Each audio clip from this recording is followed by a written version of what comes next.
intro to computer science. Yeah. And people who don't know enough Hebrew, speech math is also a bit problematic because there's no class in English this semester. Yeah. Okay.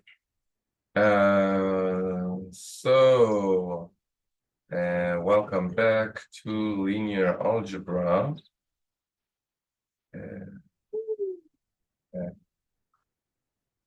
Share the screen. I'll put the file in a second. Full screen. Video panel. Yay. Okay.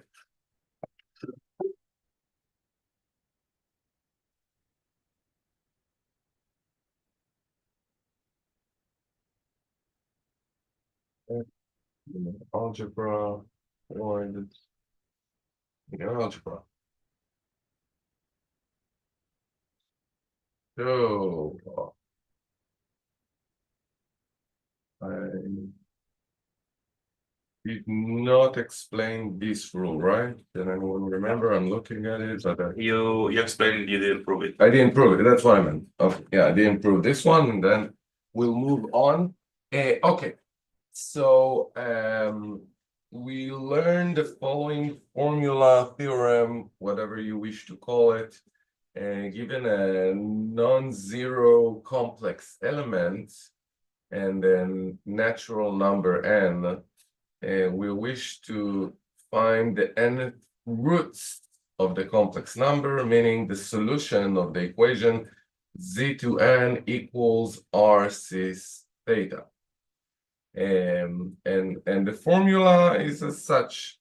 The roots are exactly these, where k varies between 0 and n minus 1. And I've shown you an example of finding the roots, but I didn't prove the formula. To be honest, I don't wish to waste too much time on it. And so I'll, instead of a proof, I will say explanation. Okay. So explanation of the theorem, it's almost a proof, but a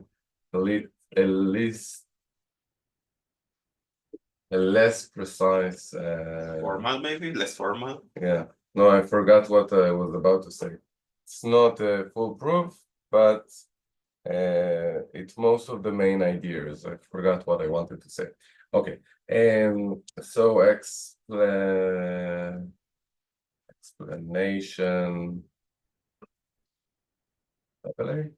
explanation of the theorem. So first of all, if you take the roots, which are the square root of the nth root of r times cis theta over n plus 2 pi k over n, by the Moivre,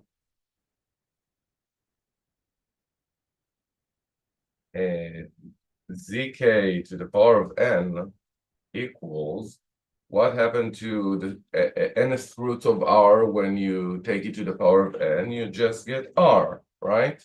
And what happened to the angle? It says n times this.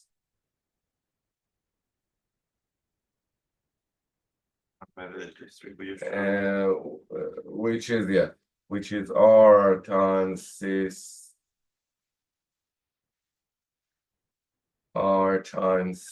of theta plus 2 pi k, and because of the periodic of the period of cosine and sine, it's r cis theta. That is, it's mathematically exact. What I usually do is I tell you how do we find this formula, but in this case I just show you, well, it works, okay? So, but it is mathematically same. In any case, what I've proven here, we have proven we have proven that zk are indeed roots of the equation d to the n equals RC theta. And that is a full proof. That's not an explanation, that's a full proof. I just didn't explain how did I get the formula from the start, but it's not really important for us. But the next thing, why are these the only roots for k equals 0, 1, and n minus 1? So Yeah, that was my question last time. yeah. So I won't here. I won't I won't show the full proof, but the following. What are the angles? Theta over n plus 2 pi k over n can be written as theta over n plus 2 pi times k over n. And that's just silly. I just moved the numerator a bit, right? Do you agree about this? For k equals 0, we get the angle theta over n. Agreed? For k equals 1, we get the angle theta over n plus, excuse me, plus 2 pi times 1 over n. What I'm about to say next is the main thing. Could it be that from this angle to that angle, we have went a full circle? Because that's our fear. Once we go a full circle, we may duplicate angles, right? Could it be that from here to here we went a full circle? Only for n equals 1. Yeah, but assume that n is not 1 because Yeah. the equation z equals the number, there is one solution. But the answer is not, because this is a force, no, it's no. This is a force full circle, and we go just 1/n of a full circle. Agreed? And that's the main thing. Why? Even before I write, because when k equals 2, get 2 over n. That's 2 over n part of a full circle. When is the first time that we'll go full circle? When k equals n. But we'll never get there. That's exactly why we stop at n minus 1. Okay? And we move in intervals of the size 1 over n of 2 pi, and whether k is positive or negative, we skip around the circles in these intervals, and after n skips, we go full circle and we cover all the possible angles. That's the main idea, not a full proof, but that's the main idea behind the thing.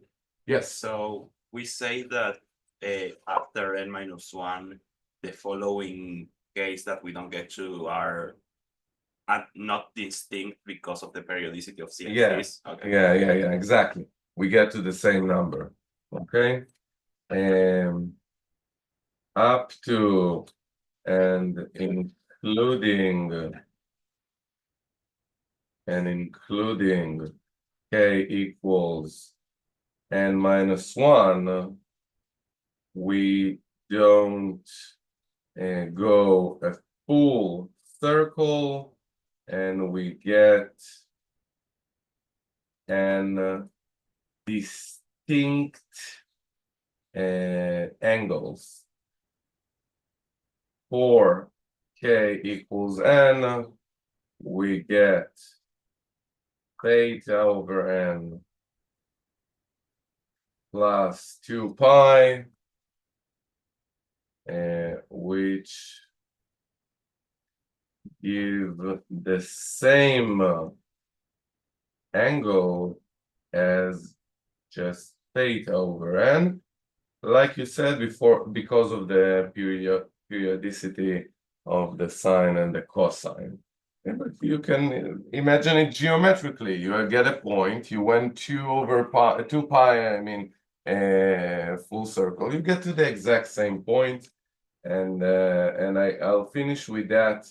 And like I said, I don't always prove everything, but it's important for me for you to know that what to distinct between what I've given you a proof and what I've just given you an explanation, so you get the notion of it, but it's not completely important for me because this is not really linear algebra, right? And I don't know if you know what's linear algebra or not. But for me, that's not the main thing about the course, and I wish to move on to the main thing. Okay, so what did we do so far? So far, we defined fields, very important because fields are scalars this is the base of vectors and linear transformation, which we study in the course. We learned about complex numbers, which I'm not sure, that's what I said, it's not the most important. It's hard to tell. The complex numbers are all obviously very important, but not necessarily for linear algebra. But linear algebra is the place when you learn about the complex numbers. Just know that usually most lecturers, I think, teach a lot less of complex numbers, but for two reasons. One of them is I find the complex numbers very important, and I always do a big deal of it, make a big deal of it. And the reason lecturers don't do it usually is because in Israeli high school, Fav Yechidot, they learn complex numbers. And so they assume that by contradiction that the student know it. And for computer science, I wonder how much you will use complex numbers. Not as much as in the engineering, physics, or mathematics, but to some extent, yes, like in FFT and such things. I think we've learned enough about the complex numbers. And in any case, there will be on this test, you do need to know everything I taught you about the complex numbers, how to work with them, the geometric and algebraic notation and whatnot. Okay, so that's what we did so far, and we up until now, and we are ready for the next chapter.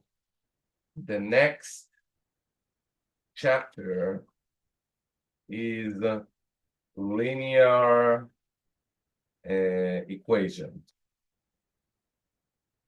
And I wish to start with an example, an introduction.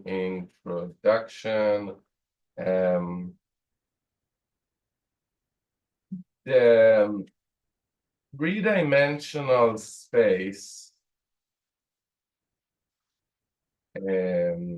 is called Rn, R3, sorry, excuse me.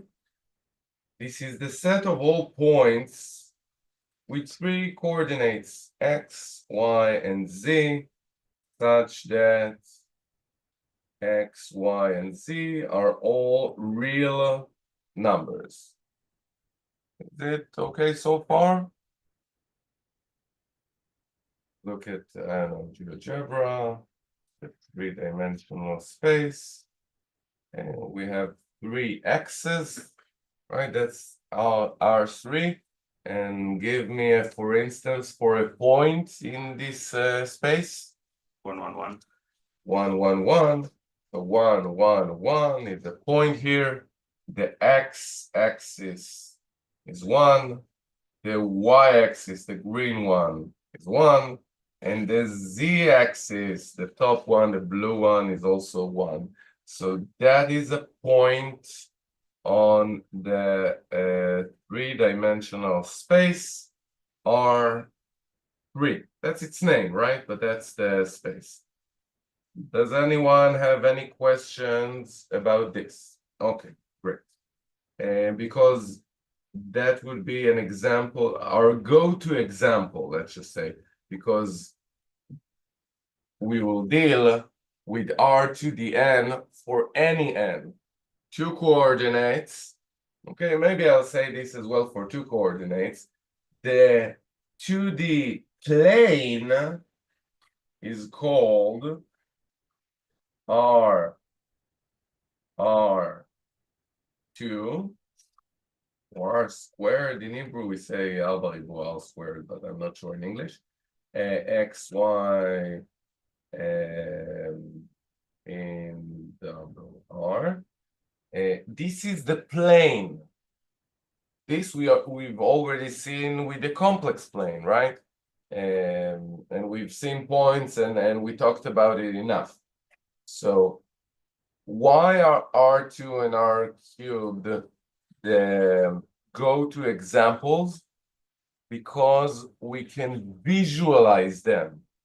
What about R4? Imagine 4 coordinates, X, Y, Z, W. We cannot visualize it anymore. So we will work with such spaces. Technically, there will be questions about it, but we won't be able to visualize it. So usually when a lot of the time when I'll give an example, I use R3 or R2 because it's easy for me to draw you up geometrically the question using GeoGebra, and you can visualize the question and the answer. But then I will give you questions and answers in R4 or R5 or R7. It doesn't really matter. The technical way to solve the question will be the same. You don't have to visualize it in order to solve it. But I think it helps very much to visualize at least one example to understand what we're doing all together and then do it on a higher dimension. And allow me a bit more philosophical discussion about it because it's important. How many dimensions do we have in the real world? How much will you say? Did you say 1? No, I was going to say 9, but yeah. Well, because of Yeah, string so- theory. It's still a wrong answer, and I'll explain why. Okay. Why infinite? It just seems like the right answer. No, but don't guess. Don't troll me. What for what you feel? How many dimensions would you say there are? So one answer is usually 3, right? Because I can go left and right, I can jump up and down, I can move forward and backward, right? Why would anyone say 4? Sometimes that's the next answer. Because of the point of reference. No. Time, no? Time, yeah, you say, and now I'm here at this time, right? So I can say there are 4 coordinates. Where am I? And when am I? Agreed? But the actual answer is, it's not infinity and it's not 9. It's that the question is wrong. And what do I mean? You can describe the world in any number of dimensions you wish. You can even, I'll show you a small idea of what I mean, but you can even use the world to describe the world in 1 dimension. That's why I was surprised that you're right here. Why? Think about it. Think just about the floor, which is 2 dimension, and I'll show you how can I advance on the steps using 1 dimension. I say this is 0, this is 1, this is 2, this is 3, okay, and I can move like this throughout the entire floor in bigger and bigger circles, okay?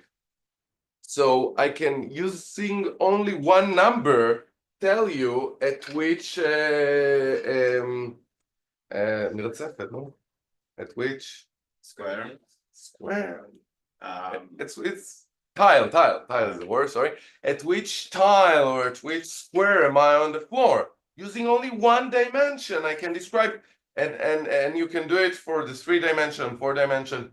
But the question is whether it makes sense. Because if 2 is here and say 10 is, I don't know, here, it's quite weird that 2 is here and that's 2 steps, and 10 is here and 4 is here. It's not very intuitive, it's not very helpful. But sometimes having weird dimensions or a number of dimensions is helpful, and especially for computer science. To be honest, linear algebra is one of the most applicable courses you learn. I don't know if you know it or feel it, but that's the truth, especially because of data science and AI and whatnot. Because what could be a dimension? So the example I like and always use is think about a dating site, okay? And think about any person on the dating site as a point on some n-dimensional space. What would be the axis? So one axis is gender. So whether it's fluent or binary, I won't get into, but it's nonetheless an axis, a dimension, because you can move from boy to girl, right? And again, I'm skipping the hot political issue here. And another dimension, what could it be? Other than gender? Age, that's a dimension. What else? preferences. What's Preferences. preference, not references. I know which dating sites you're on. I have a reference from my mother. Yeah. But I'm very attractive. Yeah, Okay. In any case, so it may sound weird to you, but actually it's the way it works, because if you have certain preferences that are for a certain age and for a certain gender, so people you like are actually close to each other on this multi-dimensional space. And to find out who you might prefer using AI would involve a lot of linear algebra in the real world, not just theoretically. It's actually what happens. So a lot of the time in computer science, you need to work with higher dimensions, much higher dimensions, like thousands and tens of thousands, because not for dating site, but for, I don't know, pictures and language and whatnot. So the tools we learn here, you will visualize in 3-dimension, but the application could be 1,000-dimension, 10 of thousands dimension. Okay, so that was a bit philosophical, but I think it's important to know that it's actually quite useful, and also because students feel like, why do you teach us the general n case? Isn't it enough 2 and 3 for the real world? No, it's not enough. We need to learn the general case, even though we can't visualize it. That's all. Okay. So I didn't write any of that, but I think the monologue was enough. But now I wish to give you an example. You can visualize, like I said, the solutions to the equation x minus 2y, sorry, plus z equal 3 in R3. Geometrically, do you know what are the solution? How does the set of the solutions of this equation look geometrically? When you say solution, you mean like what do you mean by that? The points x, y, z. Oh, what satisfies this equation? Yes, yes, Oh, right. yes. The roots of the equation, if you prefer. So it's a plane. Yeah, it's a plane. The set of roots. Well, let's say roots if that's better for you. In Hebrew, we say pitronot. The set of roots of the equation in R3 form a plane. And let's look at it in GeoGebra. And so I'll remove the floor plane and the point 111. And I write x minus 2y plus z equal 3. And you see the following plane. Does that make sense so far? Okay, I'm not sure if you've seen it or not. Like I said, in Israeli high school, you learn it in 5 years ago. And So basically, the possible values for x, y, and z, when one is lower, the other is higher, so you start making a plane, basically. yeah, I'm not even explaining why.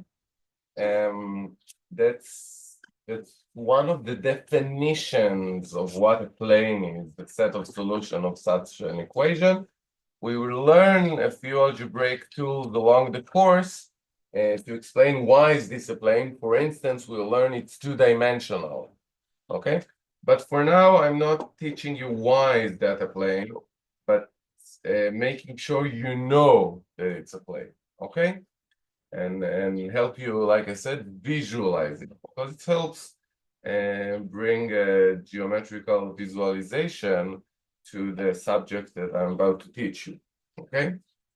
Similarly,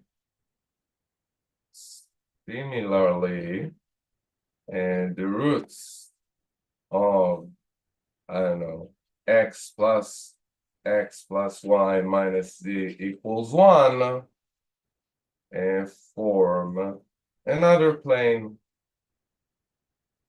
And I'm purposefully not drawing it up yet.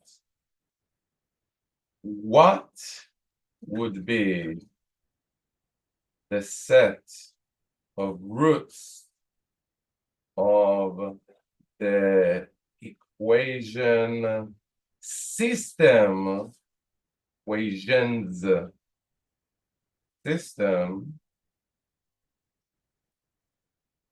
which is the following, which is comprised of the two equations above, meaning x minus 2y plus z equals 3, and x plus y minus z equals 1. Can you visualize what would be the set of roots of the system, which means the points that satisfy both equations? What points would satisfy both equations? The intersection of the planes. So exactly, that's the intersection of the planes, okay, by definition, because if I satisfy one equation, I'm on this plane. If I satisfy the other equation, I'm on that plane. If I satisfy both, I'm on both planes. So it's exactly the intersection. And how geometrically, what would the intersection of two planes look like? Line. So there are Never mind. there are a few answers in general. If the two planes look like this, what would be the intersection? 0. Nothing, right? If the two planes look like this, the intersection is the entire plane. And if the two planes look like this, what would be the intersection? Line. A line, right? So let's look at it in GeoGebra. So it's x plus y minus z equals 1, right? Yes. And change the color to blue. And exactly like you said, the intersection, oh, I changed the color because you don't see it as well on the screen. Yeah, that's right. Okay, so the intersection of the two planes is this line. Why does it stop here, by the way? Just because of how the computer draws it. You cannot continue to infinity. So always the edges, the outer edges are fuzzy and not exact. But this part here is actually an intersection line. And all of the solutions of the system of equations will form the following line. Does that make sense so far? So in essence, this is a set of linear equations. One linear equation form a plane. A set of linear equations is the intersections of planes. But that is true only in the three-dimensional case. What happens in the four-dimensional case? So the solution to one linear equation is a three-dimensional space. Within the four-dimensional space, we cannot visualize it at all. Okay, so we will visualize this thing in 3 dimension or 2 dimension. In 2 dimension, what is the solution for one equation?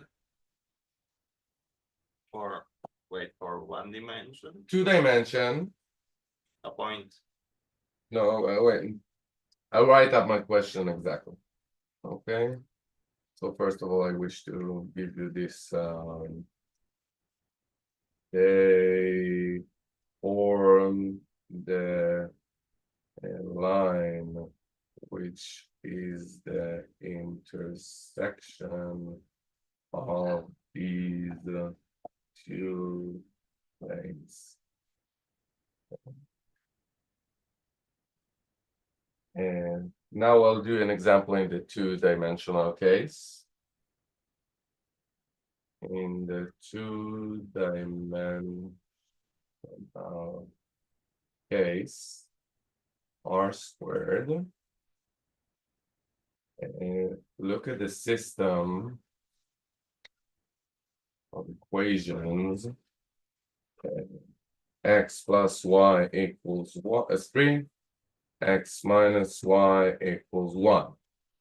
So one such equation, x plus y equals 3. What would the roots of this equation, just this equation, how will it look like in the plane? So it would be it cross y at +3, I think. Like what's the question? What is the geometrical form of the solution? It's so if they intersect this. No, just one of them. Just one of them So, for a second. why The solutions to this equation, if I draw it up on GeoGebra. y equals minus x plus 3. So that's the formula. Geometrically, what is the form? Sammy, answer. I said a line. I didn't hear line. A line. Okay, correct. So one of the, it's always funny when it's actually written on my hand here. But so this is a line, y equals 3 minus x. That's the equation of a line, right? And this is also a line. So what will be the solution to the set of equation? The intersection of two lines, which might be a point, right? Could be nothing. Could be the whole line. Agreed? So let's draw it up. We are just drawing things up for visualization, and later I'll give formal and general definitions of what we're doing.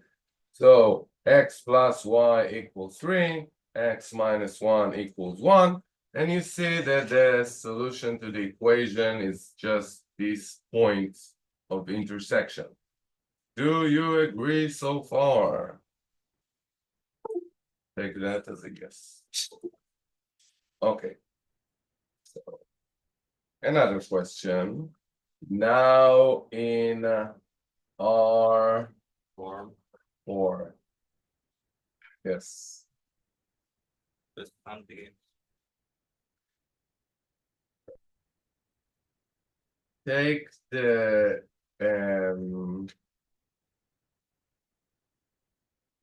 four equations. One is an equation. Oh, two equations first. I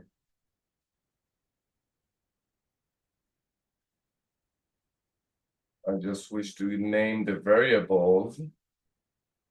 I'll write it up as x, y, z, w, such that x, y, z, and w are real numbers. And here I'll write z equals 0 and w equals 0. So obviously we cannot visualize it, right? Because it's four-dimensional, but we can write that the set of solutions is all of the points of the form xy 0, 0, such that x and y are in R. So that is, and we'll learn later why, but that's a two-dimensional space because we have the x-axis and the y-axis, and the other two axes are fixed to be 0. So that's a type of a plane within the four-dimensional space we cannot visualize. Okay. Similarly, also look at B. I'll skip the equations for a second, which is of the form 0, 0 VW, such that Z and W are real numbers. And that's also a plane. What is the intersection of these two planes? The origin. No. Just the origin, right? Yeah. Because you have to have the two last coordinates 0 because you're in A, and you have to have the two first coordinates to be 0 because you're in B. So the only point is 0, 0, 0. And what is so surprising about it, that's the intersection of two planes is actually just one point. Like I said, it's hard to visualize, but this is an algebraic solution, which is very easy to I don't know, understand, right? Because we see this is the only solution algebraically, even though I cannot visualize like I did in GeoGebra in the two-dimensional, three-dimensional space. How can two planes intersect in only one point? But we use the fourth dimension in this case. The course is luckily called linear algebra. So most of the work will be algebraic, but like I said, I'll always give some geometrical examples for you to understand what we're doing. It helps visualizing, but the main tools and questions will be algebraic ones. Okay? Any questions so far? Yes. Could we say that the solution to this equation is the Big Bang? It's I would just say that the actual time-space continuum is so not linear, right? Your time is dependent on how fast you're going. So I would say no. But could be. You should ask Einstein, not me. I don't know. Okay. So this was the introduction. And now I wish to give formal definitions. So end of introduction, and now formal definition. So first of all, I want to define the R4, R2, R3. I wish to generalize it. How will I generalize it? What do I wish to generalize in this concept or set? Rn. So I wish to generalize the 4 to be n, but what also do I wish to generalize, and also very hard to visualize? It's the amount of dimensions. No, that's n. The what? Axes. No. Just within the selected area, there are not a lot of options, right? The X, Y. The 4, I wish to generalize to a general dimension n R should be a field. and any field, exactly. It doesn't have to be over the field of real numbers. And think about it, even the complex numbers squared, meaning a pair of complex numbers, I cannot visualize because any complex number is already a plane. So complex number squared is 4-dimension in any way we use to visualize it. So it will be hard to visualize, but also unnecessary. Okay, so we'll define first definition, given a field, right? We have fields. So when I say given a field F, that means a set of elements with addition and multiplication, which holds all the 7 properties of a field. Okay, so given a field F, we define and natural number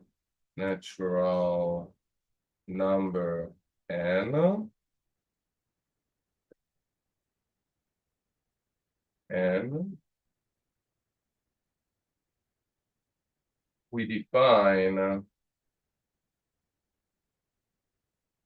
F to the n to be the set of all sequences of numbers from F of size of length exactly n. x1 to xn such that x1 to xn are all from the field F. Okay. For example,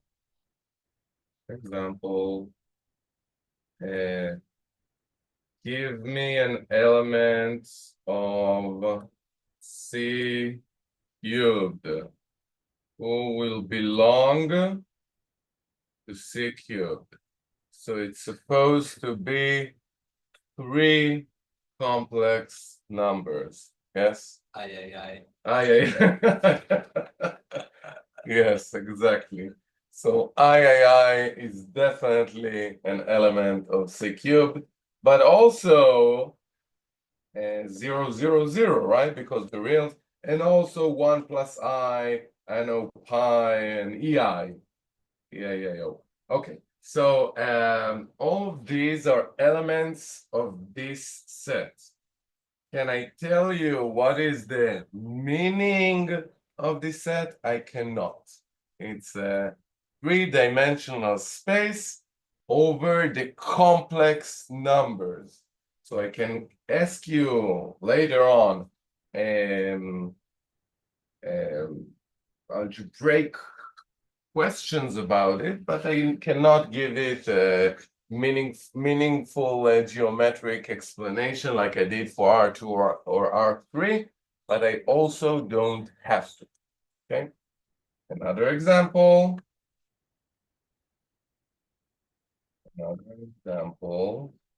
Is R1.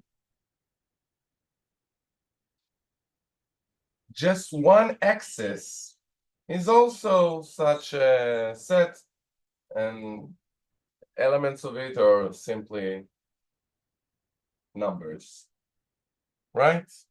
That's the number line, the numbers line. Okay, so it's also an example. So what will I call them? Their name I usually use is very much Hebrew. We called it Enya. I'll just tell you why. If we have two in Hebrew, if we have 2 elements, it's called zug. If we have 3, it's called, how much with 3 elements would be called in Hebrew? Do you know? Yeah. Shlishiya, right? 4 will be revi'iya, 5 will be chamishiya. So in general, we say N-ia. Okay, so that's in Hebrew. It's not a mathematical term. I think I will call it F to the N in English. I don't know if there is any pet name for it. So we have F to the N.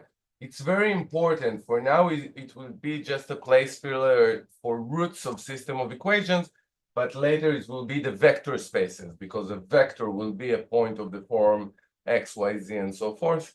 So we'll get back to it, but that's the first time we see it, but we will see it throughout the course. So that's one thing. We will also define matrices. Definition. Given a field F and natural numbers M and N, we define F to the power of M times N to be the set of matrices, metrics in plural, with M rows and N columns. A matrix over numbers from the field, given field.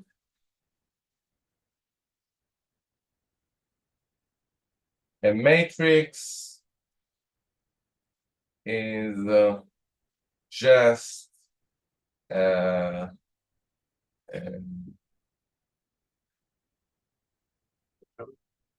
no, it's not just a collection.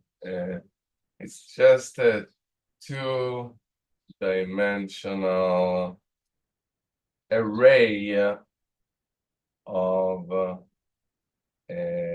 elements, numbers. In Hebrew, that's why I paused for a bit. In Hebrew, I always say tavla, table. Not sure if here it will be the best, but since you guys are from computer science, a two-dimensional table is quite self-explanatory, okay?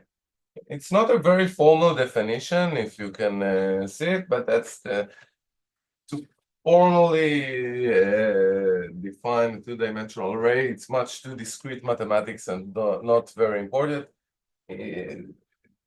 Like I said, usually I define a matrix to be a table of numbers in Hebrew, טבלה של מספרים. So I'll give you an example and you'll ask me if you don't understand anything.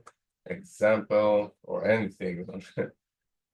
You don't understand everything, something. I don't know. If we have C again in the power of 2 times 3, what would be in this set?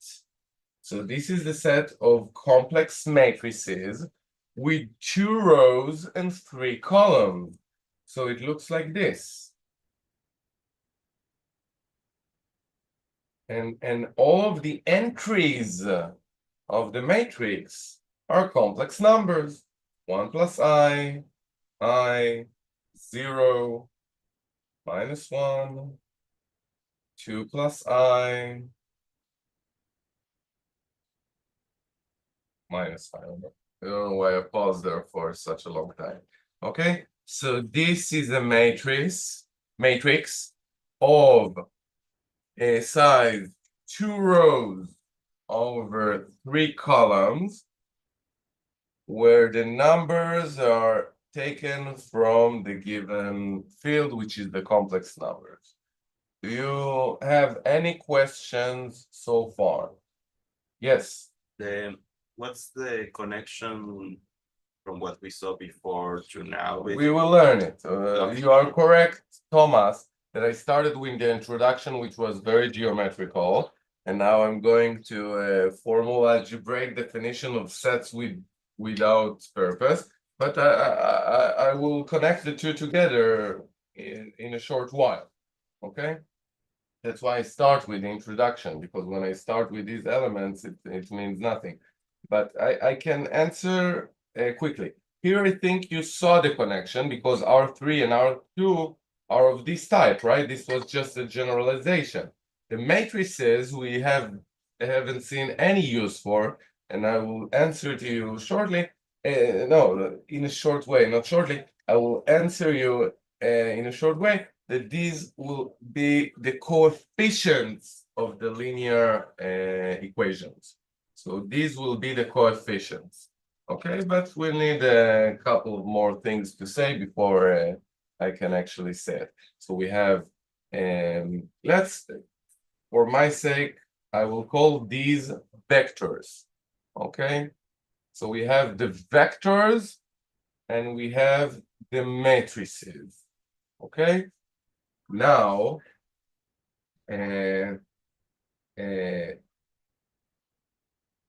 another definition. A linear equation over the field F with n variables,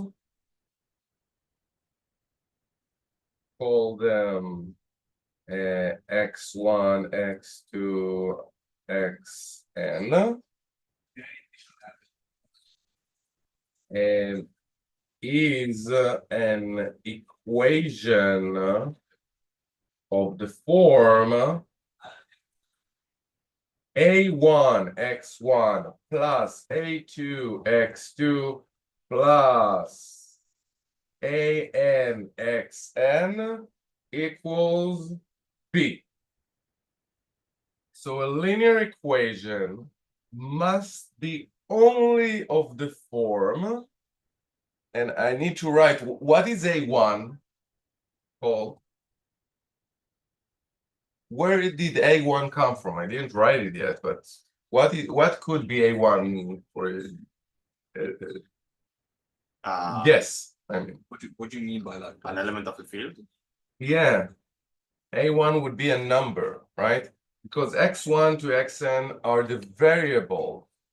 So a1 to an and also b will be numbers from the field, where a1 to an and b are elements, numbers from the field. So, and what are their names in English? Coefficients, exactly. So I'm not sure if b is called the coefficients, but a1 to an are definitely coefficients.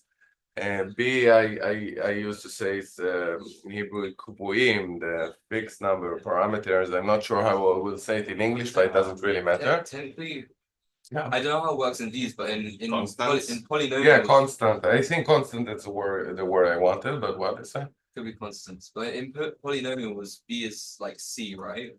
Like Yeah, you it's- said it's a it, I coefficient of agree. x to the power I of zero. agree.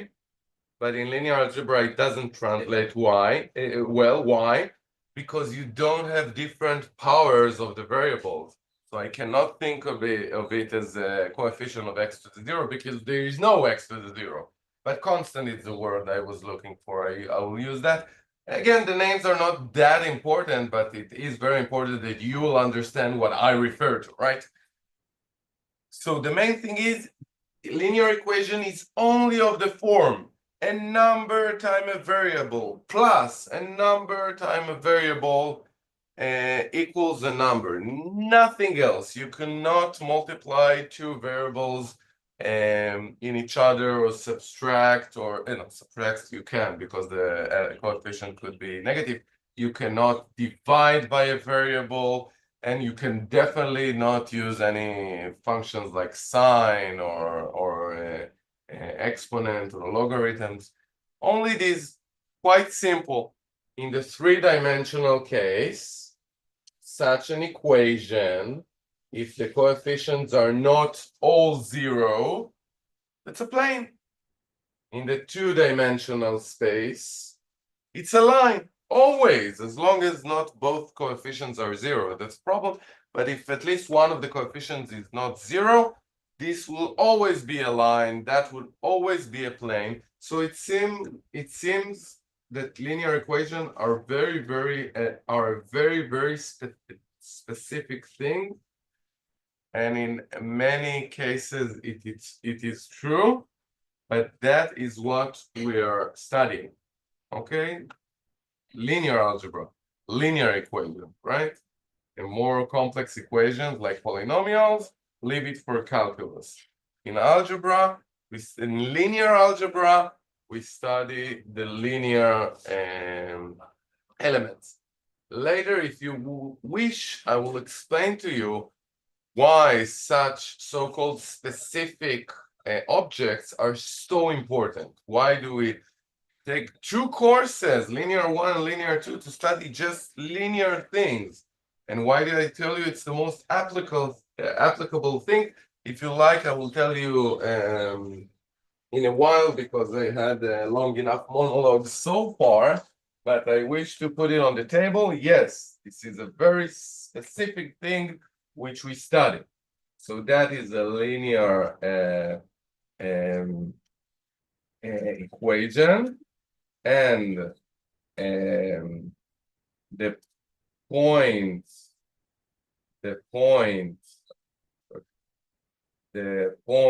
A1, no, I already had C1 to Cn, which belongs to which set? The complex numbers. No, Ah, C1 to Cn are just constants. F to the N. F to the n, exactly. So an element, a point, or an element of f to the n is called, now we'll specifically define, is called a solution of, or root of the equation above if, when I plug in C1 to Cn instead of the variables, the equation holds. If A1 C1 plus AN Cn actually equals B. So I formally define the solution to a linear equation, and it shouldn't be very surprising, but I will give you an example anyway to make sure we're on the same page. One of the problems is that when we generalize things, the language tends to get complicated, right? So let's take an example.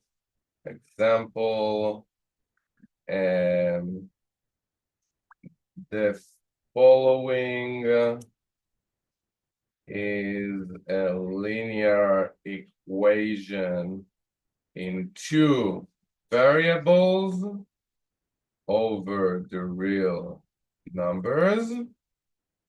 X plus y equals 3. That is a linear equation. What are the coefficients here? What is the coefficient? What is the A1 here?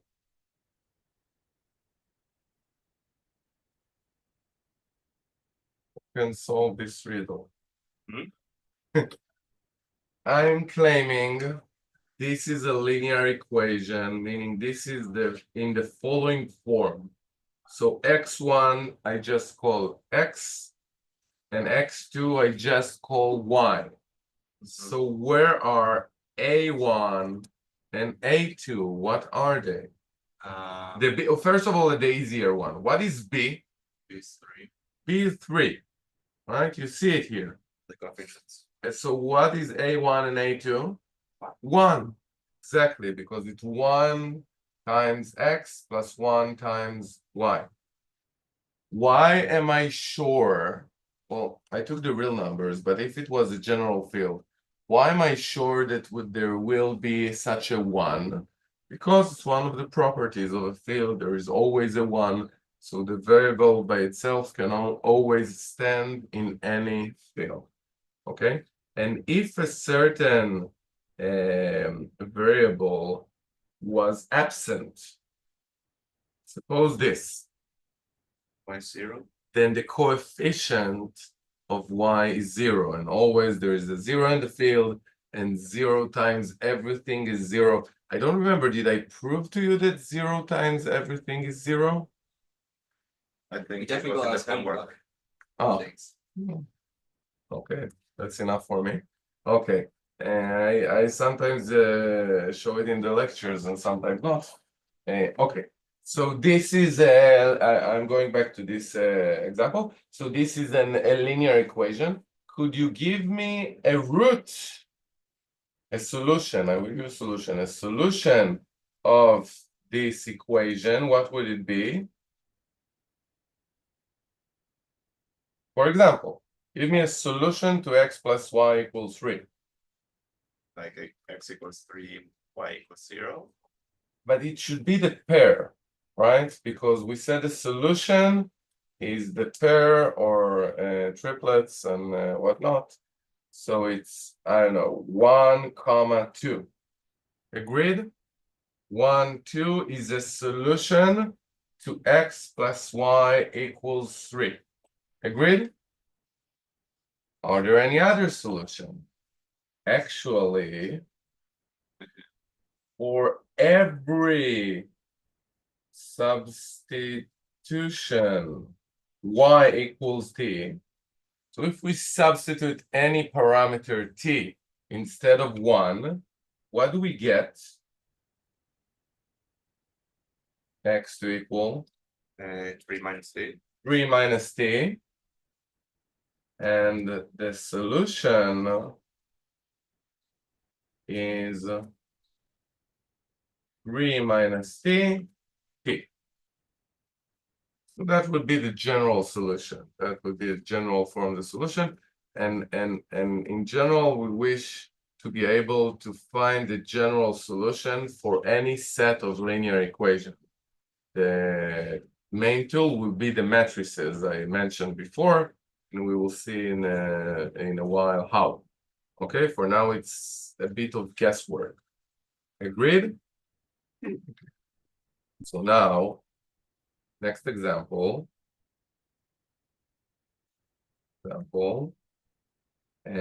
Let's find the solutions of the set of linear equations. When I mean the solutions of a set, I'm not giving you a formal definition, but I think it's clear. The solutions of a set is the solution of all of the equations. Okay, the common solution of all of the equations. So the set of equation will be, like I wrote before, x plus y equals 3, x minus y equals 1. And I wish for you to find the solution of the equations, meaning the common solutions of all of the equations, which geometrically we've seen to be the point here, right? But we don't wish to use GeoGebra. So how would you solve it? Completely in a high school fashion. How would you solve this set of equations? Yes, Sammy. Actually, no, that's not. I always use the trick, but I don't think that's what you want. I do the first equation minus the second equation. That's exactly what I wish to do. But why minus? Well, students don't usually, I always use this example. Students don't usually tell me to subtract the equation, but And to sum it, yeah, why do most students tell me to sum the equations? because that eliminates y. Exactly. Okay. So if I sum up the equation, if we sum the sum up the equations, we get I'll write it slowly once, and I will tell you later why am I doing this. I'll get x plus y plus x minus y on the left-hand side and 4 on the right-hand side. Do you agree? You skipped ahead, Thomas, and you said why the y's cancel, right? I wish to show you why did we need the properties of the field in order to do it. How can we get the y to cancel each other? Because of the element that is what we call neutral. The negative element, you Yeah, mean. the negative. But not yet, not yet. That property says, first of all, in order to have even subtraction, we need a negative element, right? -1. That's true. But in order for y to cancel out negative y, you have to add the both up. Y is here, negative y is here. How can I get them together? Sensitivity or commutativity, I don't remember which one is. Both, because first I need to change the order of the parentheses. That's the associative rule. I'll write it quickly, okay? That equals by associative rule to x plus y plus x. If I'm doing it, I'll do it correctly. Wait a second. X plus y plus this. So I can say it's x plus y plus, that's the correct way, this. Okay, because I'm thinking about it. I never actually did this so slow. I'm thinking about it as 3 numbers, x, y, and x minus y. So it's the sum of these 3. You won't have to do it on the test, right? You can cancel out y immediately, but I wanted at least once to show you why did we need the properties of the field in order to do linear equations, because we use them. We learn it usually in school, not even high school. In school, we learn the associative law and the commutative law. Okay, in any case, it's x plus y, then plus the third number, so it equals to x plus the sum of these two. And now I can use commutative law here. So it's x plus y plus negative y plus x equals 4. Agreed? And now I can use the associative law again here. So we get y plus minus y plus x.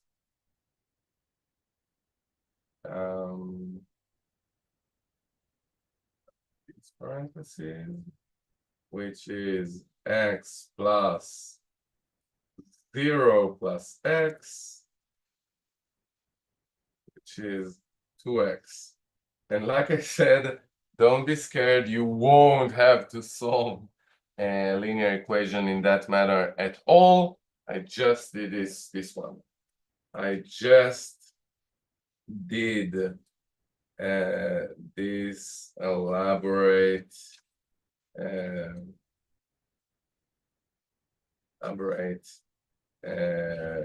Transformation.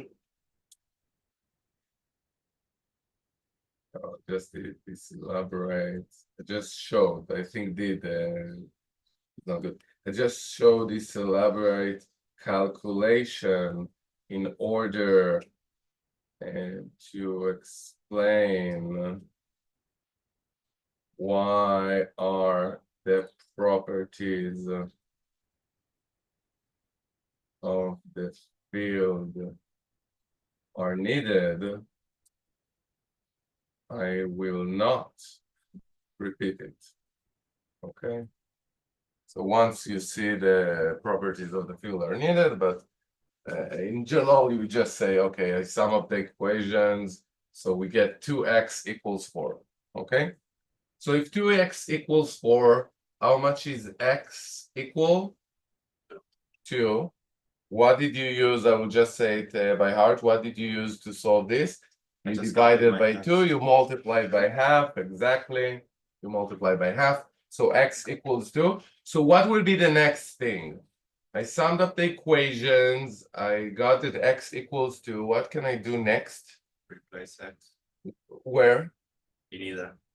So we substitute x 2 into x in, let's just say, the second equation. Okay, so put this in the second equation to get 2 minus 1 ay equals 1, y equals 1. Agreed? The solution is 2 comma 1. Let's make sure in GeoGebra that's actually the case. 2, 1, great success. Okay? And I'm not doing this slowly because I think you're that stupid, but because later when we do it in the general case, it will be much more complicated. So I want to do the thing you can visualize and solve easily, quite slow to understand each step of the way, and then I will do it in quite fast in the complicated examples. Okay, so that is true.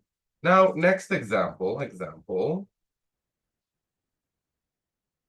Let's look at the linear set of equation. Following set, which has the Sorry, yes. I don't know how it works on Word, but when I usually do LaTeX, you just do slash cases and that works. Yeah, but here no, not doesn't? sadly. I'll make sure again, but I'm pretty sure it does not. It says Okay, got it. okay, it's good for copywriting, but not for How long has that been bothering you? yeah. No, I was thinking about it now. Okay, so x plus y, let's keep it the same, equals 3. And now we'll change it up a bit. Minus x and minus y equals 5. And let's add another equation. X plus 2y equal, oh, not what I meant, excuse me, plus 2y. And oh, now x, let's just keep it like that, equals 0. Now let's try and solve this in the same manner. Let's try and solve this system of equation in the same manner. So I'll sum up the first two solutions, first two equation, the sum of the first couple of equation is 3y equals 9. So y equals 3. Agreed? Let's plug it. Plug this. In which equation would you like to plug it? I summed up the first two and I got it y3. Where will I plug 3? In which equation do you think? It doesn't matter. If I'll plug it only in the first two equations, then what is the reference to the third one at all, right? So I'll plug this in the third equation, and I'll get x plus 6 equals 0. So x is minus 6. Is it true that the solution to the system of equations is minus 6, 3? Why not? There is no solution. Yeah. So there is no solution, and let's draw it up and see. But it doesn't matter which one you plug the y value into. It doesn't matter, but how did you know that there is no solution? That's Well, the main thing for me. Because whatever you get, you gotta plug the x and y value. Did you do into it x. before? After we find 2 to the 1, did you plug it in both equations? No, because there's only two equations. So how can you know? And if there is only 2 equations, then there is always one solution? Not necessarily. So you see what I'm hinting at is that you don't have a formal exact way to solve. You're doing a lot of guesswork, not you specifically, Sammy. But this adding of equation and plugging in and finding out, you can sometimes feel like you got a solution, but you didn't. And there is no law that say if the number of equations is equal to the number of variables, then there must be a solution. It's false also. And think about having 1,000 variables and 2,000 equations, and this is not a method at all, right? It's not a way to solve it. And that's what I'm getting at. I'm by on the way also showing the general idea that in after the break I will show you how we use matrices to do it. But one of my main claims here that you cannot just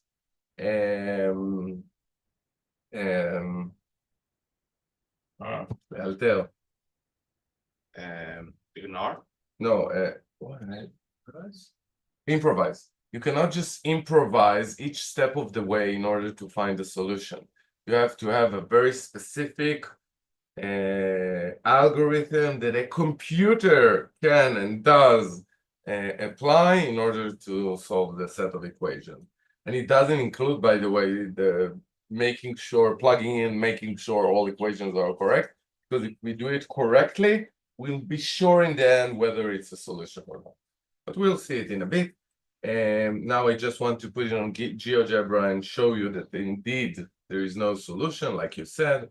X plus y equals 3, and minus x plus 2y equals 6, right? Yes, and x plus 2y equals 0.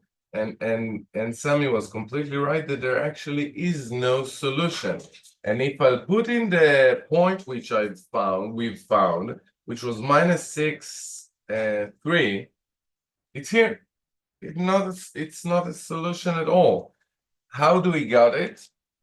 By adding these two solutions, we found a y, but then we put in the y in the third equation, so we got the point with where y is free on that line. That's exactly what happened. So that's what we found, but it's definitely not a solution to the system because there is no solution to the system. There is no point which is on all of the 3 lines. Agreed? So now we will take a break, and we will, after the break, we'll see what should we do. For now, I told you what not to do, and after the break, I'll show you what you should do. Okay, so let's take a break until 2:35. There's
double. I don't know, double row. Yeah, Look it up online. Yeah, I'll start to- yeah. Not just look it up online, not just. It's fun though. It teaches you things like, you know, Yeah, and it also explains you that the theory of evolution is wrong if you ask it the way you want it to. So just like look it online so people can scream at it. you're not using it well. I use ChatGPT. I take pictures of the students and then I have to make everyone baboons. I did it yesterday. I don't pay it enough. Yeah. it's so funny. Okay. So again, we are interested in finding the solution, the set of solutions to a linear set of for a set of linear equations. And even though Sammy disagrees, improvising is not a good way to do it. And now we will learn how to how we actually do. Okay. So given a set of linear equations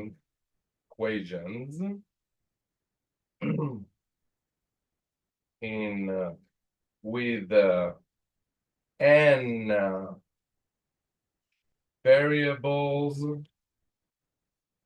and m equations, we will define the coefficients matrix A, the variable vector x, and variables. I use the word vector even though we didn't learn about vectors yet, because eventually we will learn that what I'm speaking about is called a vector. But for now, it's a matrix with one column. Okay, that's what I mean. But I call it vector.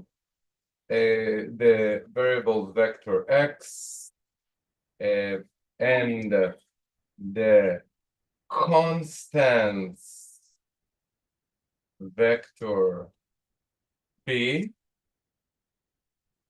in the following way.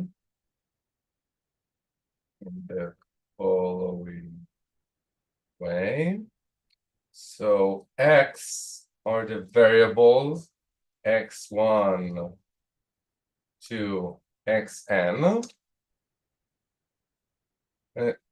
Yes. B are the constants. What are the constants? B1. What is the last number of constant? How many constants do we have?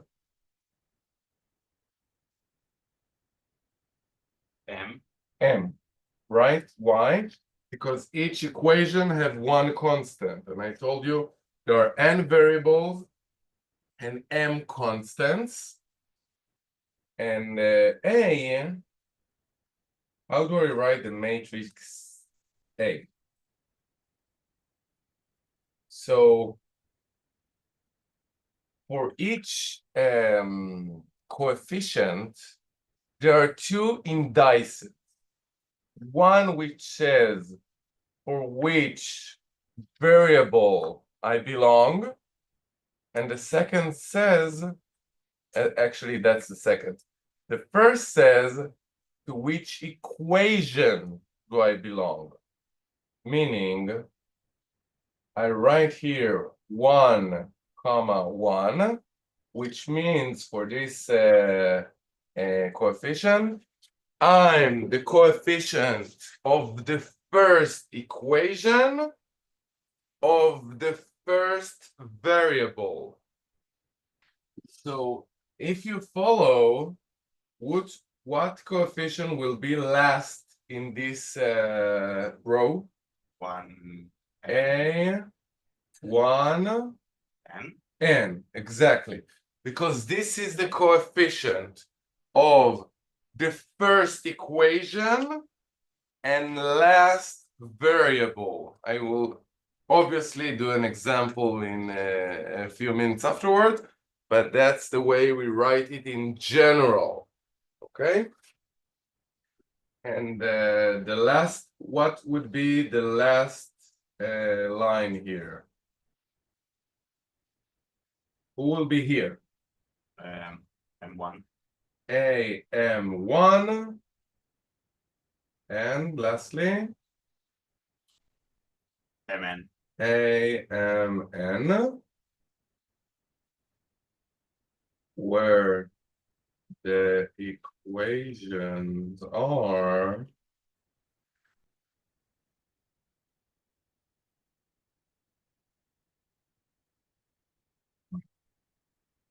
so A1, comma 1. And sometimes when you don't even write a comma, I don't start with it because it's confusing, but sometimes we just write A11. Okay?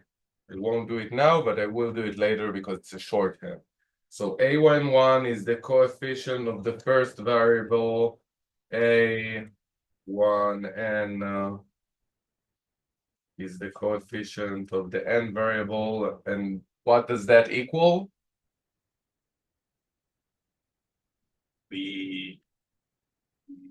This is N. No, MN. B1. V1. It's the first equation. Mm. V dots, and the last equation would be A M1 times x1 plus A mn times xn equals bn. Okay, and let me quickly do an example. If we have the system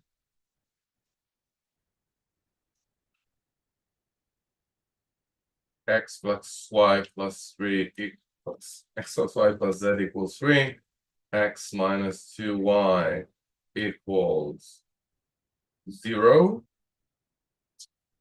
then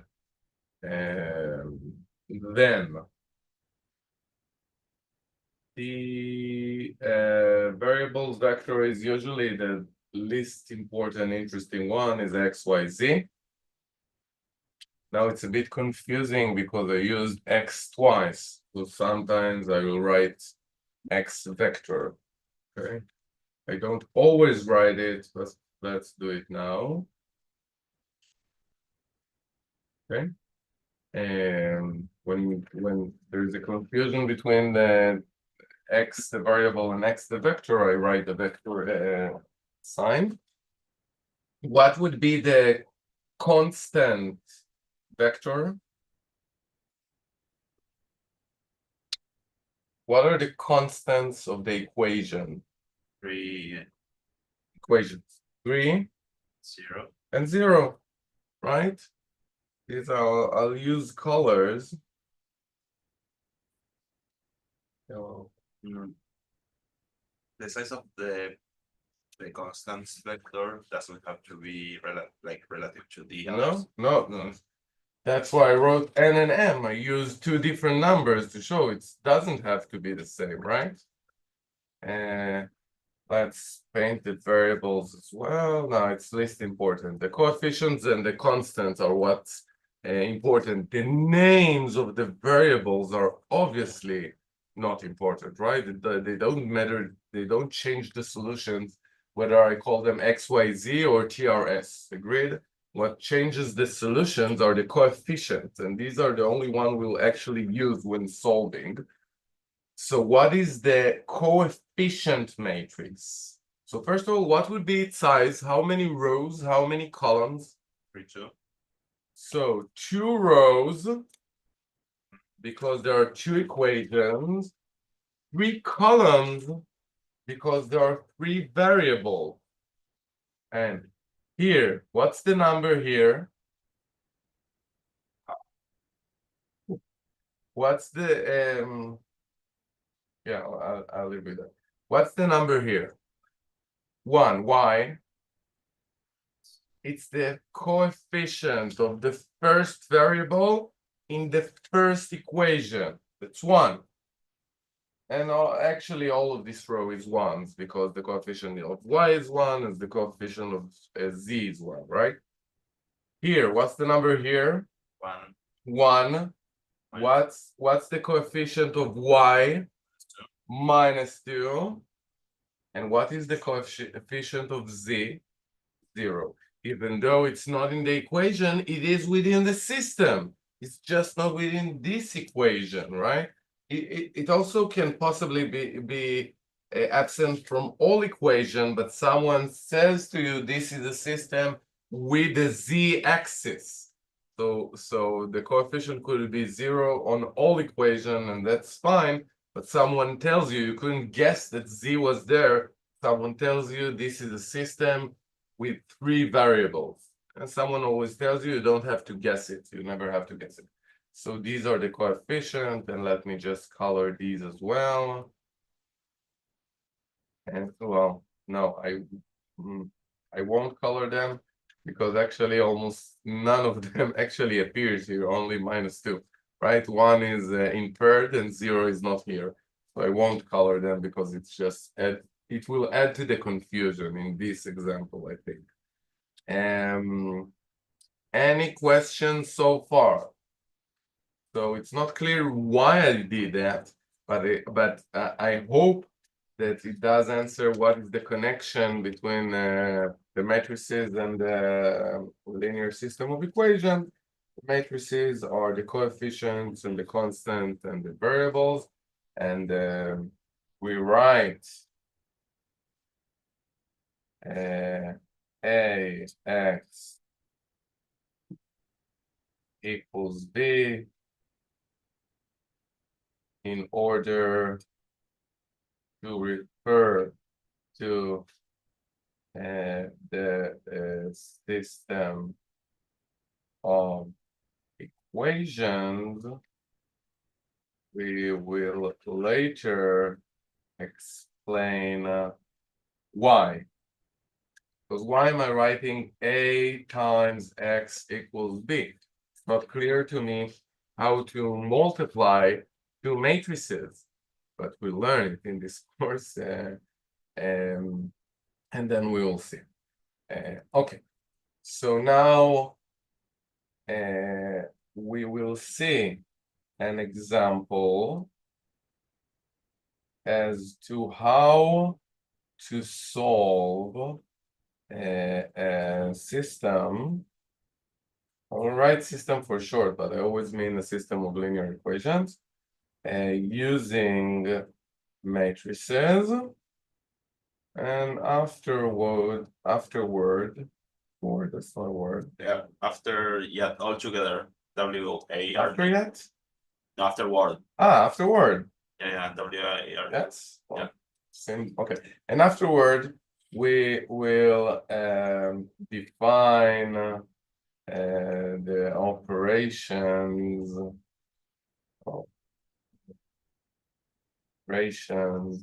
I will show you always the introduction, right? I wish to show you how it's done, and then I will define.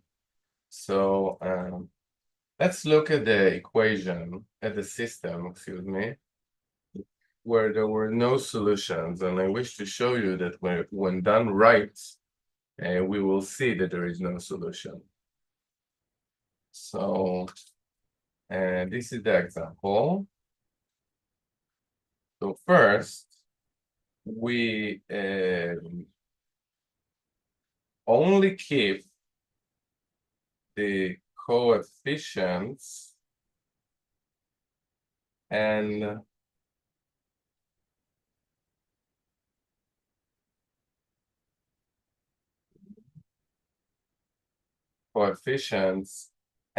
the constants, because obviously the names of the variables are meaningless. So we write it like this within one big matrix. And 2 rows and then X, Y, and here we just putting a dashed line. We don't have to, but it helps to distinct between the coefficients and the constants. And we'll write 1, 1, 3, minus 1, 2, 6, 1, 2, 0. Does anyone have a question? This is a milestone here. Does anyone have a question? How do I get from the linear set of equation to the matrix? Yes, Sam. Why are we doing augmented matrices first? What do you mean? This is an augmented matrix, right? So It's why a are we learning how matrix. to do matrix multiplication for this? You're asking why do we don't learn the algebra of matrices before? I'm not sure what augmented matrix is, but before we use matrices to solve linear sets of equation. So solving linear sets of equation is much more basic than the algebra of matrices. That's the reason. And the algebra of matrices doesn't help you at all to solve linear equations, so it's not needed, right? So for me to invert the order is senseless, because it doesn't have to be, but for me, multiplying matrices, it's much more complex than finding intersections of planes. That's the way I see it. Okay. So do you agree? Any questions so far? So what did you do when you were improvising using the looking at the equations? You wish to cancel out terms. It's the very same things we wish to do in the matrix as well, but we just look at the coefficients. So I wish to cancel out x from both of these equations. And how will I do it? I will add to the second equation the first one. If you add x to minus x, you will get 0. If you'll add y to 2y, what will you get? 3y. So I can just remember the coefficient and say 1 plus 2 is 3. When I sum up the constants, I add 3 to 6, I will get 9. So I'm doing the same thing just within the matrix. And I write each row R stands for row. So I will write R2 plus R1, meaning I'm adding the first row to the second row, which is the same as adding the first equation to the second equation. Okay, and I also subtracting from the third row the first row. Agreed? So what will I get? Minus 1 plus 1 is 0. 2 plus 1 is 3. 6 plus 3 equals 9. R3 minus R1. 1 minus 1 is 0. 2 minus 1 is 1. 0 minus 3 is minus 3. So what did I get here? X, how many times is X mentioned in all of the equations here? Once in the first equation. So I singled him out. That's what I wish to do. Next, within these two equations, y appears twice. We wish to cancel one of them. So I have 3y and y. How can I cancel one by the other? So the second row minus the third row? So there are two possibilities here. I can first divide the second row by 3 because it means 3y equals 9 and y equals 3, right? That's one option. The other option is to subtract from the second row 3 times the third row. And that's what I'll do because that's what we usually do.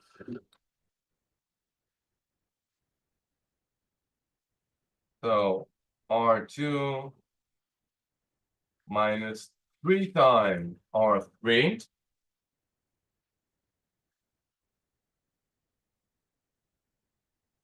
And we get 0 and here 18. By the way, I was quite close to having a solution if this was a plus and not a minus. But that's that. And now, what does the second row stand for? Which equation? 0 equals 18. 0 times x plus 0 times y equals 18. Does this equation have any solution? No. So obviously there are no solutions to this system. Any question so far? So the process I've shown you is called Gauss elimination. Note, this process is called Gauss elimination.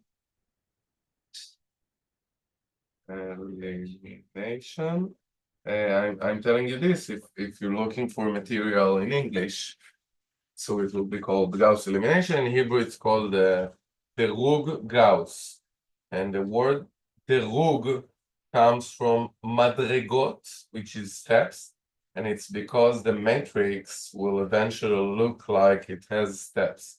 In English, it's called echelon form. It has nothing to do with stairs or steps. Okay, but the process is called Gauss elimination. In Hebrew, Derug Gauss. Is there something Gauss didn't make? Good question. Whatever Euclid did first, I don't know. Okay.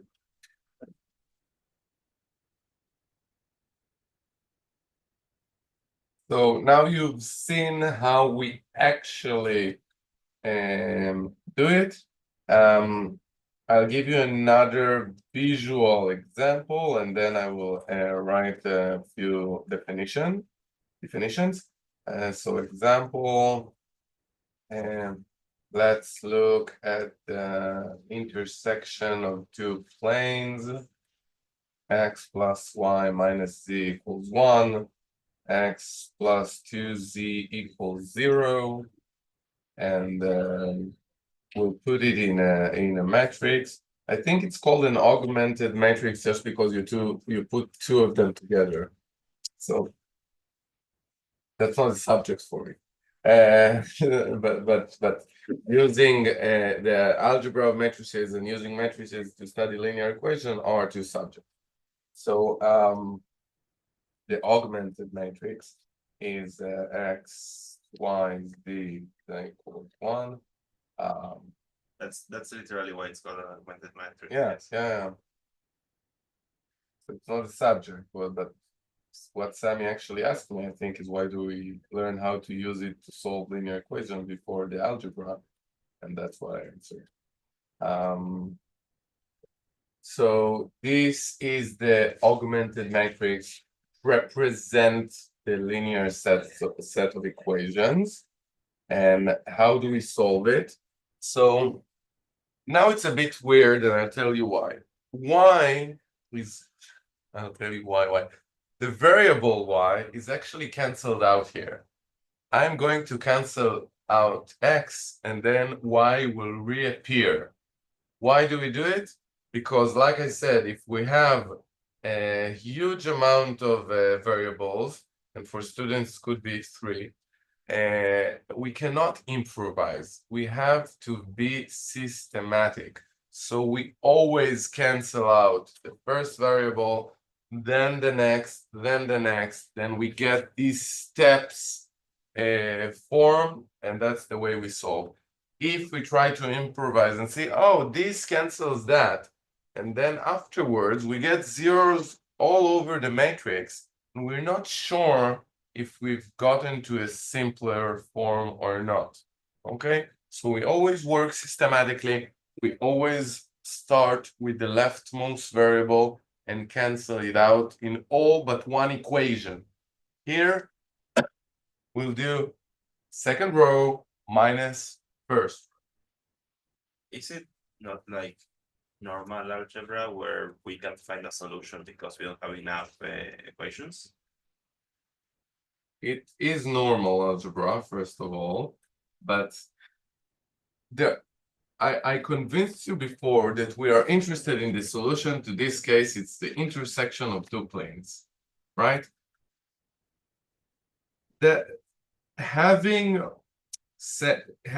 Saying that when there are 3 variables, you always have to have 3 equations, basically tells me you cannot intersect 2 planes or 4 planes. If you wish to find the intersection of planes, you always have to have 3.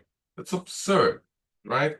In high school you do it. Why? Because in certain sense it will promise you a single solution.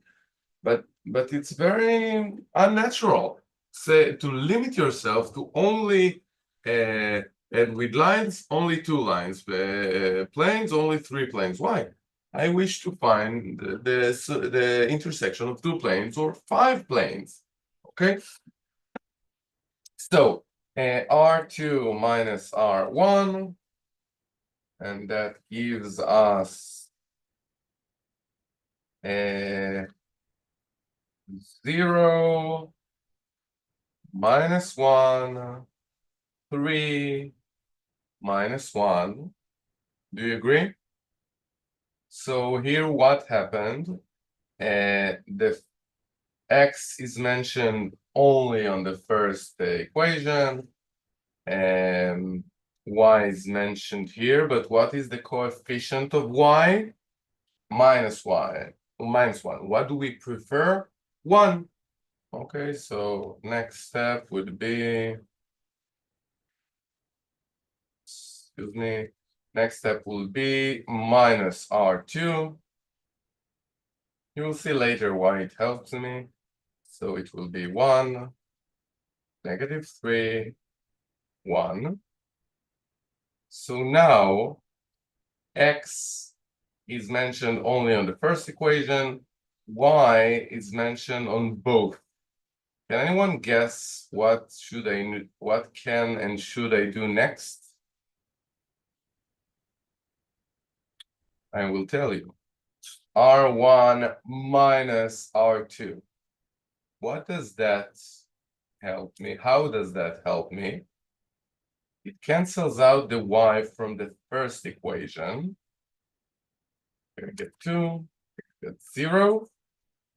Okay. And now I've noticed an absurd thing that usually doesn't happen. And eventually the second original equation became the first. It doesn't usually happen, but that's what happens here. But what did we gain here? X, how many times is X mentioned in the whole system?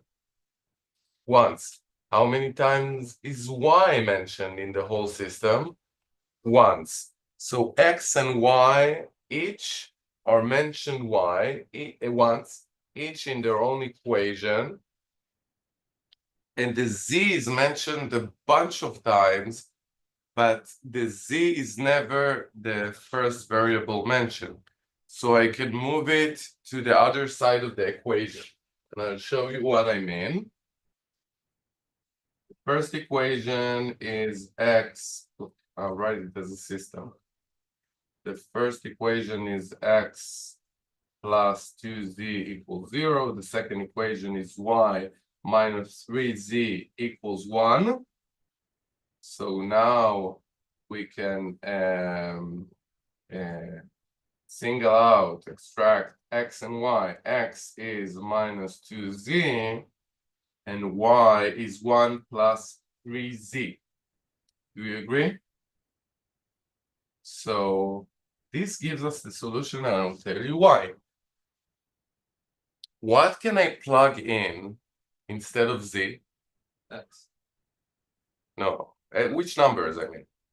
Which numbers can I substitute for z? Any number. Any number, any number. It's called a free variable because we can put any number within z, right? That's true. And once we choose a number for z, what happens to x and y?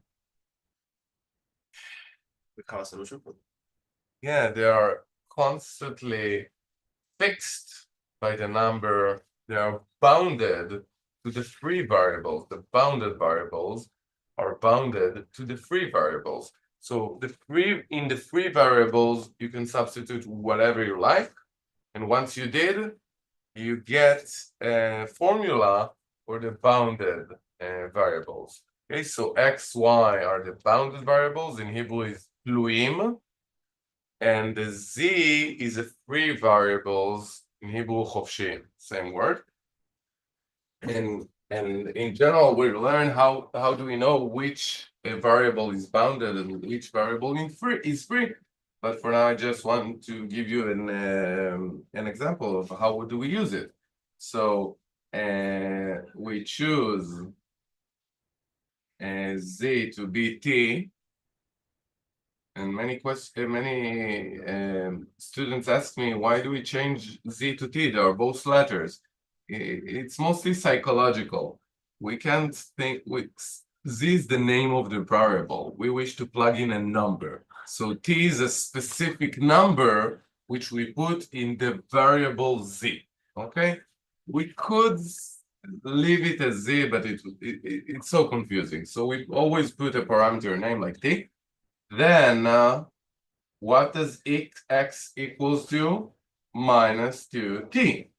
And what does y equals? 1 plus 3t.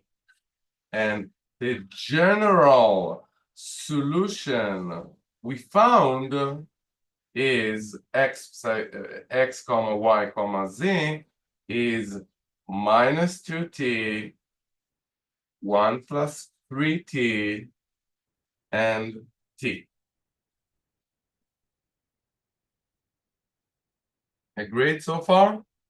And in a second, I will put it in GeoGebra, and you will see that it's actually the intersection line of the two planes. Okay, so because we are searching for a line and not a precise point, then we can put a variable and it just Yeah, we're looking for the general options are no solutions, one solution, or infinite number of solutions. Right? If the field is infinite, which we only work with infinite fields, so it's always be these three cases. Yes, Sam? I don't understand how this method is any less random than the method that I did. Because I cancel out the first column, then I move on to cancel the second column, and then the third, and by the end, one of two will occur. Either I will get such a line that shows me there are no solutions, or there will be no such line, which will mean that there are solutions and I found it. It's really as the Gauss elimination is an algorithm that a computer can be inserted into the computer, and I don't need to check and see if the two first lines have infinite number of solutions, then this and the solution that I find to substitute in the start here. I don't need to substitute it in the first system. I'm sure this is the solution, okay? And why am I sure? I need to say a few words about it, but it works. It's a systematic way. Yeah. So this is if we have like one more variable, then we have equation. I never like this sort of conclusions. As I say, we are finding the intersection of some number of some hyperplanes. It's called in general, and everything is possible. Why? Because sometimes two equations could be the same plane. So if two equations are the same plane, it doesn't really matter that you have more equation because some of them are useless, right? So the number of equations does not matter that much. And sometimes you have more variables, but there is no solution. The only thing we can say that if there are more variables than equations, there cannot the option of a single solution is stricken out. That cannot happen. You have only 0 or infinity. That's true, and we'll find it out. But I always teach not to look at the number of equations or variables, because the question always come to you when this is fixed. But you need to calculate, and you see that you usually have this question with a parameter. Say if the parameter is like this, you have 0 solution. If the parameter is 3, you have 1 solution. And if someone just looks at the number of equation of variables, it doesn't solve the question at all. It's confusing for the student. That's what I'm trying to say. Okay, and now I promised you I want to show it in GeoGebra. So we go to 3D calculator, and we have the planes, just change them. X plus y minus z equals 1. So x plus y minus z equals 1. The next one is x plus 2z equals 0. X plus 2z equals 0. So, and this is supposed to be the intersection line. And now I'll write t, no, t is a variable name. And now I'll write, instead of the c, I think, yes. And I write the general solution. Just instead of t, I wrote c in the GeoGebra because t is a keyword. And so it's minus 2c 1 plus 3c and c. Yes. Now what happens when I change c? Where does it travel? Only on the intersection.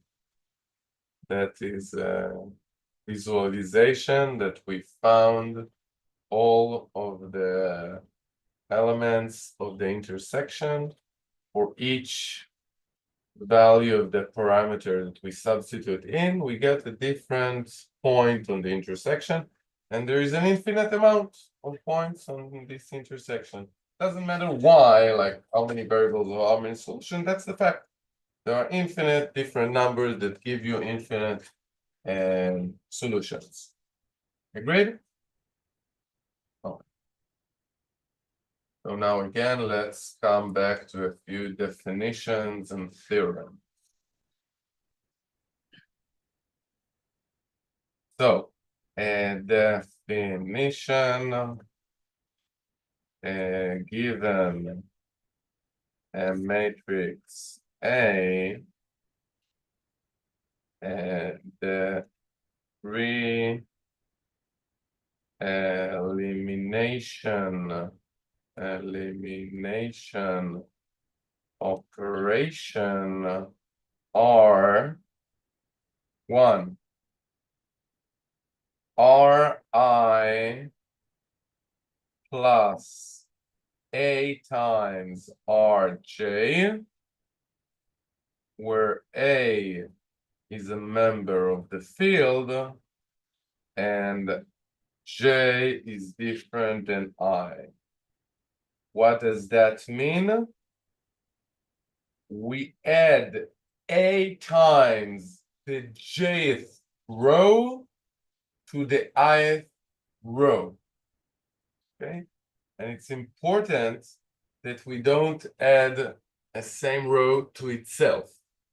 Who can tell me why? Why can we add the first row to the first row? What will happen? What might happen? We change the overall value of the row.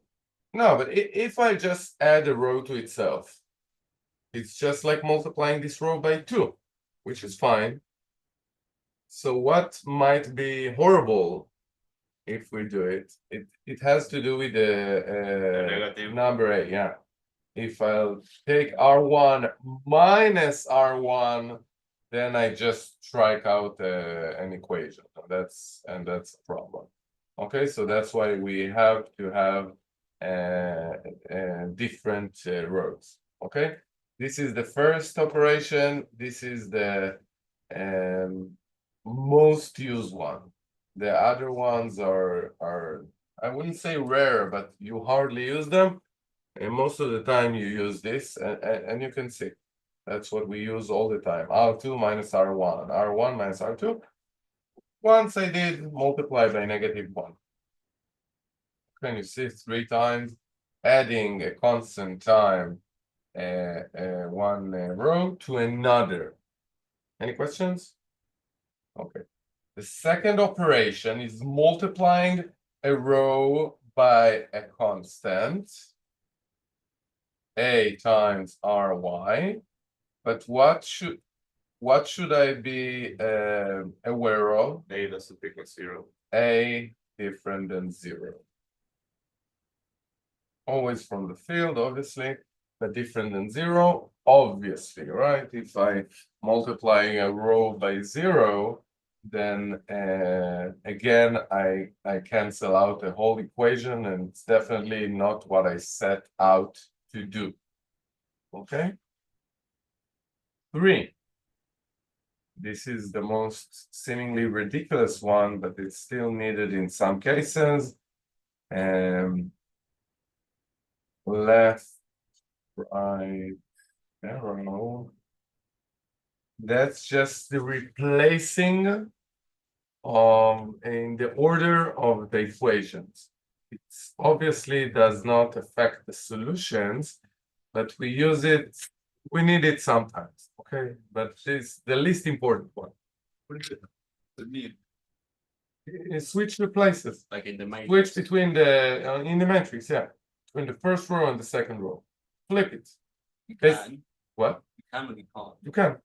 That's an operation. How does? Why would you do it? No, I understand, but how does that mean that? Just Double arrows, I don't know. I don't This understand goes it. here and this goes there. Oh, sorry. I thought you wrote RJ. Oh, I'm tripping. yeah. Oh, okay. Okay, don't trip doing maybe class. they take your message Okay. today, so me. Yeah, they took too much. Okay. So theorem.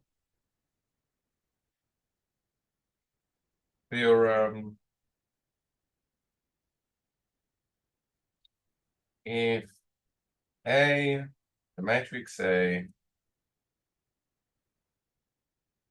represents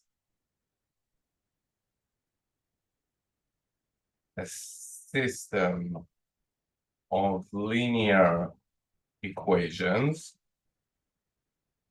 and B is obtained from A by repeatedly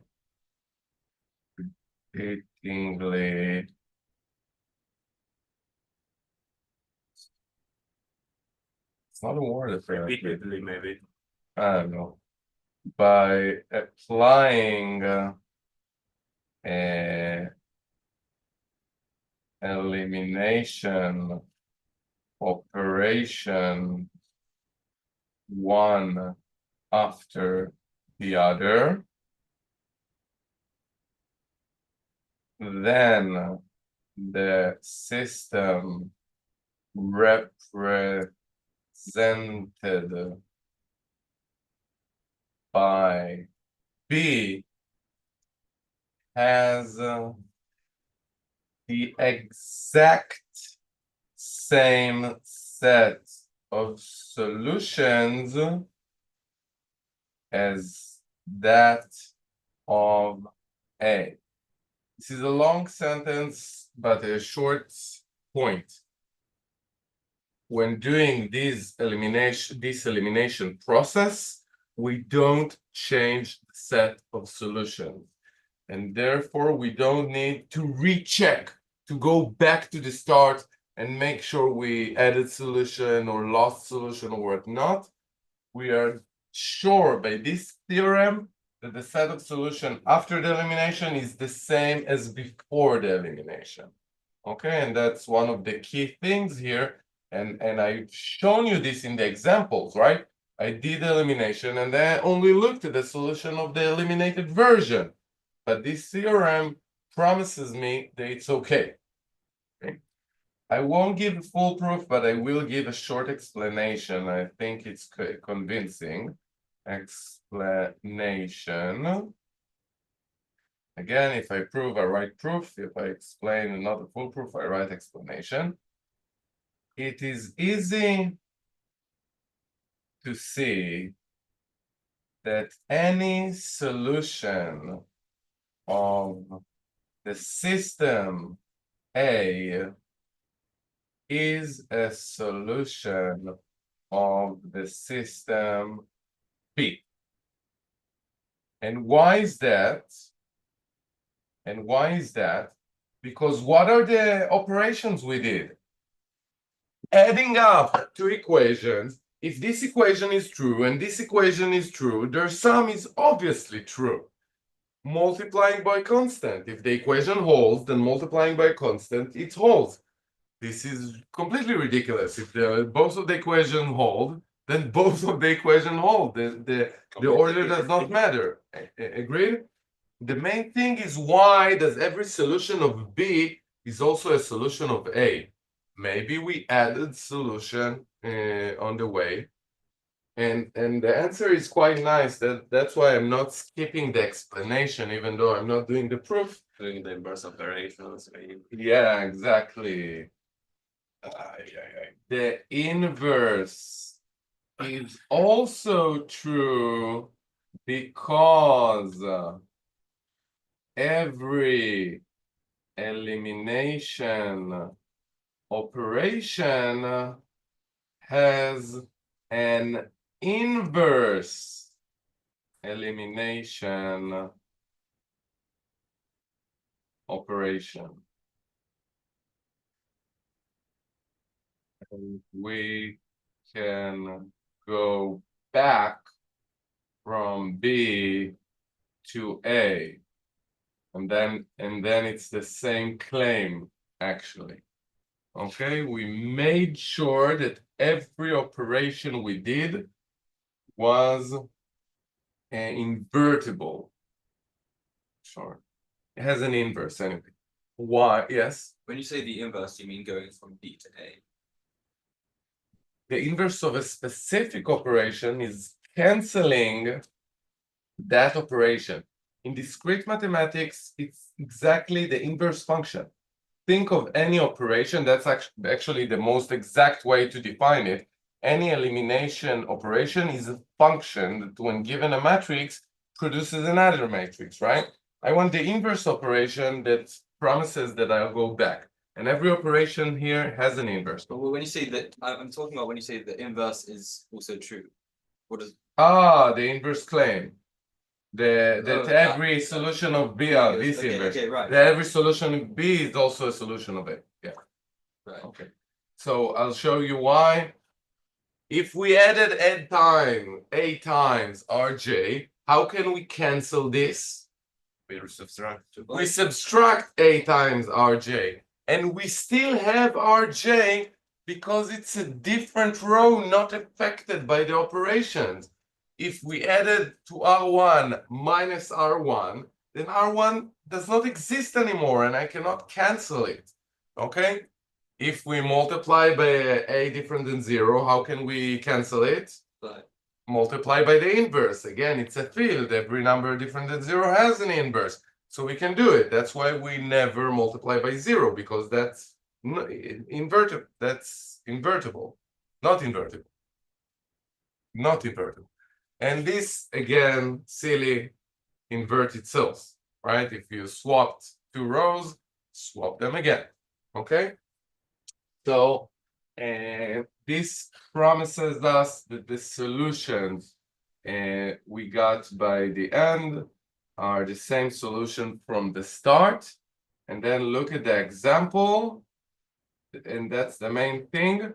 We started with this linear set of equation, which for me is balagan. It has many variables in different places. And using the elimination process, we got to this perfect situation where the bounded variables are mentioned only once, and on the other side are the free variables. And that way, we don't know ahead which one is free and bounded, right? But we'll define it in a few. But this way I can plug into the free variable whichever number I like, t, and then I get the bounded variables, and all of the equations hold together. And what makes sure that they hold? Because the bounded variables are in distinct equation. There is never a fear that I will get a contradiction, because x is mentioned only once. If it was mentioned here as well, then by substituting it, we'll get y. And if y was mentioned here as well, then I get some claims that could possibly contradict each other. But because x is mentioned only once, I say, okay, this is x, great. And y is mentioned only once, I say, okay, this is y, great. And the free variables, which are only on the right-hand side, they can never give me any contradiction because I plugged into them whatever I want. And then the bounded variables, I find out what they are equal to. So that's the idea of the process. I will define how do we know that we finished the elimination, right? Because now I told you which operation can we do, but I never told you exactly how are we sure that we finished. I will do that, and I will tell you how do we know which are the bounded variables. Let's try just this for a second. Let's try to guess. How do I know that x is a bounded variable by the matrix?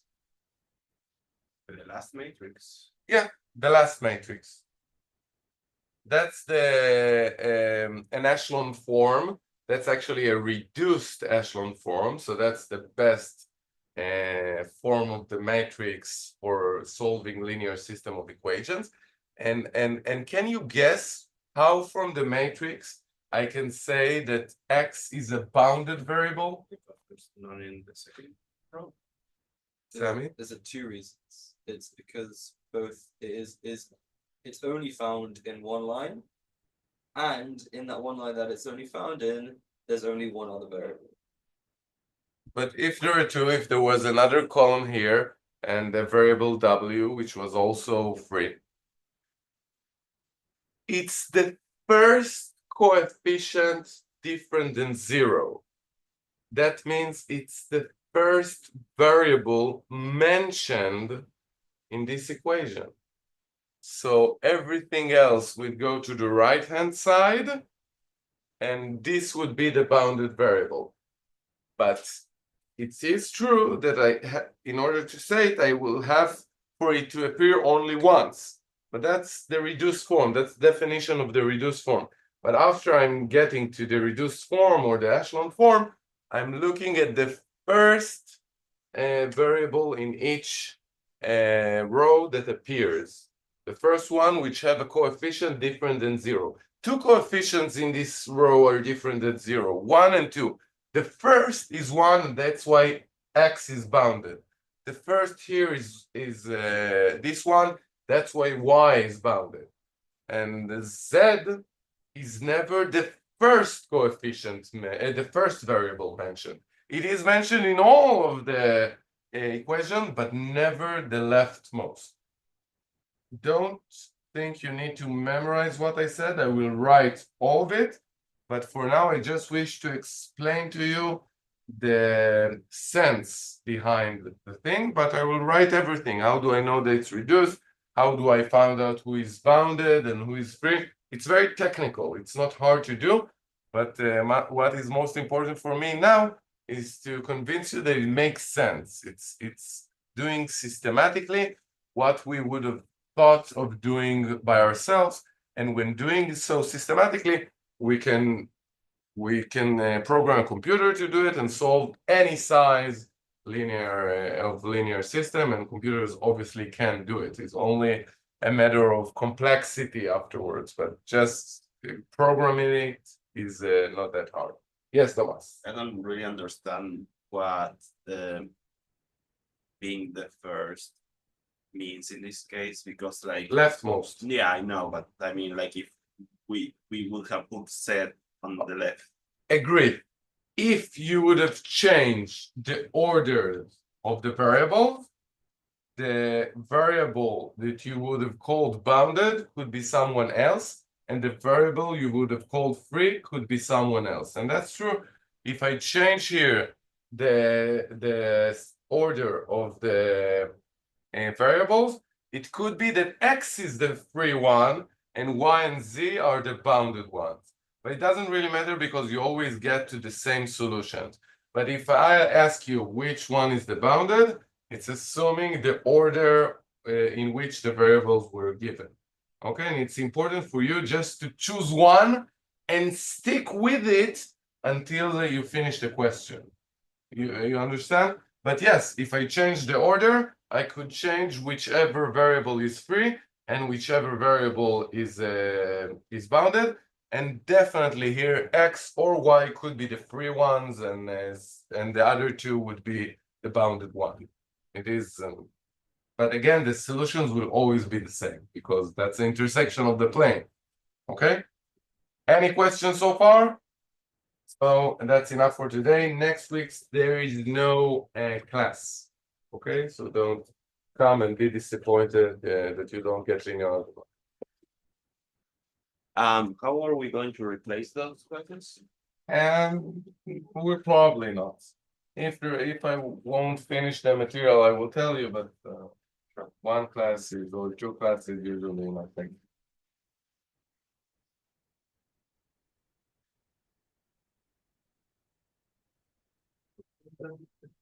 You what? We got already the second homework. I know. Bye. What was that?